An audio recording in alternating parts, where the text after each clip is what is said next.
Hi hello welcome to Adaab TV. నేను సాయి.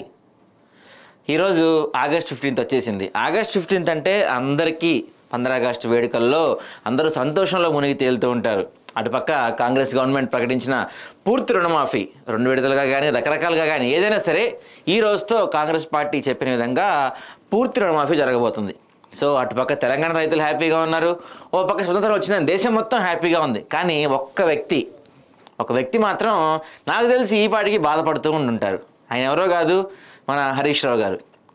హరీష్ రావు గారు ఒక 1 month బ్యాక్ క్రితం కొన్ని వ్యాఖ్యలు చేశారు, 3 months బ్యాక్ క్రితం కొన్ని వ్యాఖ్యలు చేశారు. అసలు ఆయన ఏమన్నారు ఏంటి, ఆయన ఎందుకు బాధపడుతున్నారు, ఇవాళ ఆయన ఎందుకు పాపం దిగాలుగా కూర్చున్నారు, స్వతంత్ర వేడుకలను కూడా ఎంజాయ్ చేయలేని పరిస్థితులు ఆయన ఎందుకు ఉన్నారు, తెలంగాణ భవన్లో కూడా కేటీఆర్ ఎందుకు ఇవాళ ఫ్లాగ్ హోస్టింగ్ చేశారు, పాపం హరీష్ రావు ఎక్కడున్నారు, ఏం చేస్తున్నారు, అవి తెలుసుకోబోయే ముందు ఒక 3 months బ్యాక్ హరీష్ రావు ఏం మాట్లాడారని చెప్పి ఫస్ట్ మనం చూద్దాం. ఇక్కడున్న జర్నలిస్టుల చేతుల్లో మీ రాజీనామా నా రాజీనామా కూడా పెడదాం.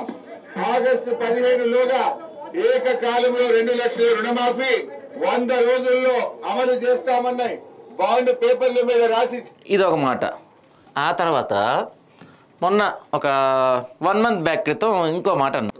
సో సెకండ్ వీడియోలో ఇంకొకసారి ఒక 1 month బ్యాక్ క్రితం మళ్ళీ కొన్ని వ్యాఖ్యలు చేశారు. అదేంటి,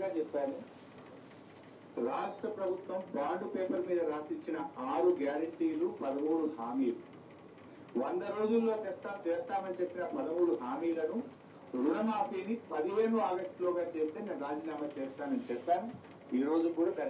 ఈ రోజు కూడా ఆయన కట్టుబడి ఉన్నారు. అంటే ఇది 1 month బ్యాక్ చెప్పిన ఒక ప్రెస్ మీట్లో చెప్పిన డైలాగ్ ఇది. సో ఈరోజు ఆగస్ట్ 15th వచ్చింది. టెక్నికల్గా కొన్ని ప్రాబ్లమ్స్ ఉండొచ్చు, 2 విడతల్లో చేసి ఉండొచ్చు, రకరకాలుగా జరిగి ఉండొచ్చు. ఏది ఏమైనా సరే కాంగ్రెస్ పార్టీ చెప్పిన విధంగా పూర్తి రుణమాఫీ ఈ రోజుతో పూర్తి కాబోతుంది. మరి హరీష్ రావు గారు మీరు మాట మీద నిలబడతా అంటారు, మాట మీద కుర్చీ చేసుకొని కూర్చుంటా అంటారు, అసలు మాట తప్పని వంశం మన విప్పని వంశం అని చెప్తుంటారు. మరి వాళ్ళు ఏం చేయబోతున్నారు? మీరు సిద్దిపేట ప్రజల మీద మీకున్న విపరీతమైన నమ్మకం, మీరు ఎప్పుడు చెప్తుంటే మీ 1,00,000 మెజార్టీ, సిద్దిపేట ప్రజలు నేను ఏం చేసినా నా వెంట ఉంటారు, నేను ఎన్నిసార్లు రాజీనామా చేసినా నన్ను గెలిపిస్తారనే ధైర్యం మీకుంటే, మరి మీరే చెప్పారు కదా స్పీకర్కి డైరెక్ట్గా తీసుకెళ్ళి లెటర్ ఇస్తా అని చెప్పి, మరి మీరు స్పీకర్కి తీసుకెళ్ళి లెటర్ ఇస్తారా, స్పీకర్ అపాయింట్మెంట్ మీకు దొరికిందా లేదా ఏంటి అని చెప్పి ఒక ప్రెస్ మీట్ సాయంత్రం పెడితే కనుక మేము ఎదురు చూస్తాం. ఎందుకంటే తెలంగాణలో ప్రత్యేకంగా మీ పార్టీలో టీఆర్ఎస్ పార్టీ కానీ బీఆర్ఎస్ పార్టీలో కానీ రాజీనామాలు చేయడం, ఎలక్షన్స్కి వెళ్ళటం బాగా అలవాటు మీకు.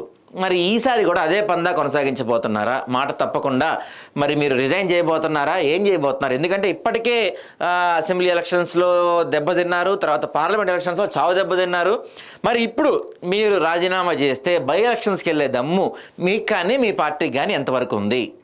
మీరు ఇప్పుడు బై ఎలక్షన్స్కి వెళ్ళబోతున్నారు. ఎందుకంటే 2 సార్లు, ఒకసారి కూడా కాదు, ఒకసారి గన్పాక్ దగ్గర, ఒకసారి సంగారెడ్డిలో చెప్పారన్నారు, ఒకసారి ఈ ప్రెస్ మీట్లో, 2 చోట్ల మీరు నేను ఇప్పటికి అదే మాట మీద నిలబడ్డాను, ఆగస్ట్ 15th లోపు పూర్తిగా రుణమాఫీ చేస్తే నేను రిజైన్ చేస్తాను. ఇవాళ ఆగస్ట్ 15th, మరి పూర్తి స్థాయిలో రుణమాఫీ జరిగిపోయింది దాదాపుగా. మరి మీ రిజైన్ సంగతి ఏంటి?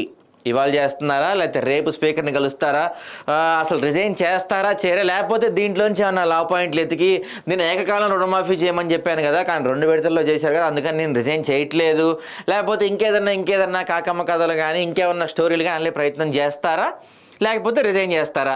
అసలు ఏం చేయబోతున్నారు మీరు అనేది ఒక ప్రెస్ మీట్ పెట్టి కొంచెం తెలంగాణ ప్రజలకి చెప్తే, మీరు రిజైన్ కోసం ఎంతగానో ఎదురు చూస్తున్న తెలంగాణ ప్రజలు కానీ లేకపోతే సిద్దిపేట ప్రజలు కానీ ఒక క్లారిటీకి వస్తారు. ఏంటంటే అవసరం ఉన్నా లేకపోయినా అనవసరంగా రిజైన్ చేసి మళ్ళీ బై ఎలక్షన్స్కి కారణమైన మిమ్మల్ని గెలిపించాలా, అవసరం లేదా, లేకపోతే సిద్దిపేట ప్రజలు కొత్త మార్పు కోరుకుంటున్నారా? మీరు ఎప్పుడు సిద్దిపేట ప్రజలు నా వెనుకుంటారు, నేను ఏం చేసినా నన్ను నమ్ముతారు, నాకు 1,00,000 మెజార్టీ వస్తుంది ఖచ్చితంగా, నా మెజార్టీ 1,00,000 పైనే అని చెప్పుకునే మీకు మరి ఈసారి బై ఎలక్షన్కి వెళ్తారా? అసలే ఫుల్ స్వింగ్లో ఫుల్ జోష్లో ఉన్న కాంగ్రెస్ పార్టీ మీ సీటును కూడా కొట్టుకెళ్ళిపోతే మీ పరిస్థితి ఏంటి? ఇప్పటికే మీ పార్టీ ఎమ్మెల్యేలు చాలామంది కాంగ్రెస్ కండువా కప్పుకున్నారు, అఫీషియల్గా కప్పుకున్న వాళ్ళు కొంతమంది ఉన్నారు, అన్అఫీషియల్గా కాంగ్రెస్ టచ్లో ఉన్న వాళ్ళు చాలామంది ఉన్నారు. ఇప్పుడు మీరు రిజైన్ చేస్తే ఉన్న 1 సీటు కూడా పోద్దేమో అనే భయంతో ఆగిపోతారా? లేదు ఖచ్చితంగా నాకు భయం లేదు, నేను 6 అడుగుల బుల్లెట్ అని చెప్తా ఉంటారు కదా అందరూ మీ ఫ్యాన్స్ అందరూ, సో 6 అడుగుల బుల్లెట్ వల్ల రిజైన్ చేయబోతున్నారా? అనేది మరి కొన్ని గంటలను తెలియనుంది. ఏదేమైనా అందరిలాగా కాకుండా మీరు మీడియా ముందుకు వచ్చి మీరు రిజైన్ చేయబోతున్నారా లేకపోతే ఏదైనా కాకమ్మ కథ చెప్పబోతున్నారా అనేది మేము మాత్రం ఖచ్చితంగా వెయిట్ చేస్తున్నాం. రిజైన్ చేస్తే మీరు మాట నిలుపుకున్న వాళ్ళు అవుతారు. రిజైన్ చేయకుండా ఏదైనా స్టోరీ చెప్తే తర్వాత మీరు ఆలోచించుకోండి. ఏదేమైనా ఈరోజు కాంగ్రెస్ పార్టీ చెప్పిన విధంగా పూర్తి రుణమాఫీ అమలు కాబోతున్న తరుణంలో హరీష్ రావు రిజైన్పై సర్వత్రా ఆసక్తి నెలకొనుంది.